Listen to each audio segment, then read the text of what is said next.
What's up guys, Johnny here, and in today's video we are going to go over the SPDR Portfolio S&P 500 High Dividend ETF, or ticker symbol SPYD.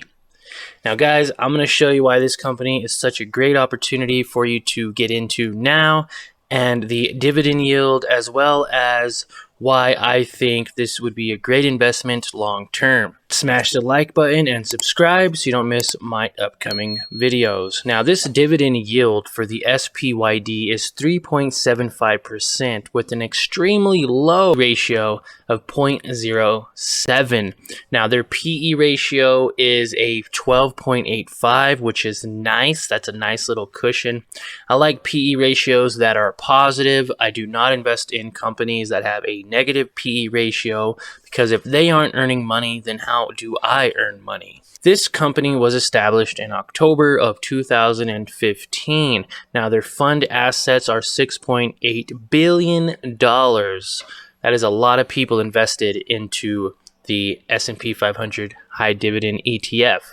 Now, 1 year return, even though there has been other companies that are suffering this past year, this company is up 10% year to date in appreciation with a 3.75% dividend yield. So you're looking at a 13% across the board profit if you were to sell at the end of the year or just hold on appreciation. Now, I like to reinvest my dividends because then that gives a higher return than if I were not to reinvest my dividends. But again, that's another video for another time. And I actually have made a video on dividend reinvesting. You could always check it out in my dividend playlist.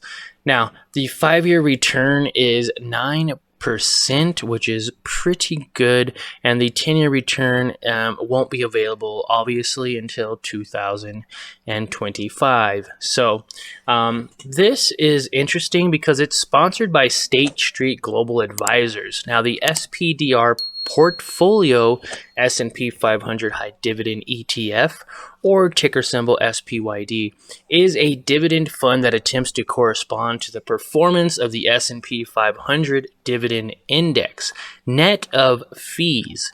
It's one of the larger dividend funds, and it's a very low expense ratio of just 0.07%. which is just fantastic. You don't want your profits to get eaten up by a high expense ratio due to these ETFs, because usually ETFs will have a small expense ratio included to get invested into this company. Now, the funds hold shares in 79 companies, but 5 of the 7 largest holdings are in the energy field. These include Valero Energy Corporation, Marathon Petroleum Corporation, Chevron, ExxonMobil, and Sempra Energy. Now, however, utilities represent the largest sector at 18.4% of this particular ETF fund, with energy at number 2. So utilities and energy play an extremely important factor in the appreciation and a performance of this ETF. So definitely do your research before you get into this company, but seeing how gas prices are steadily going up, as well as other utility like propane, gas, electric, water, are all becoming more like, well, they're necessities, but it's almost becoming to where we're paying for them as though there are commodities, which is insane because the price of them have gone up 30 or 40%, which in result, we should see that with this company very soon going up in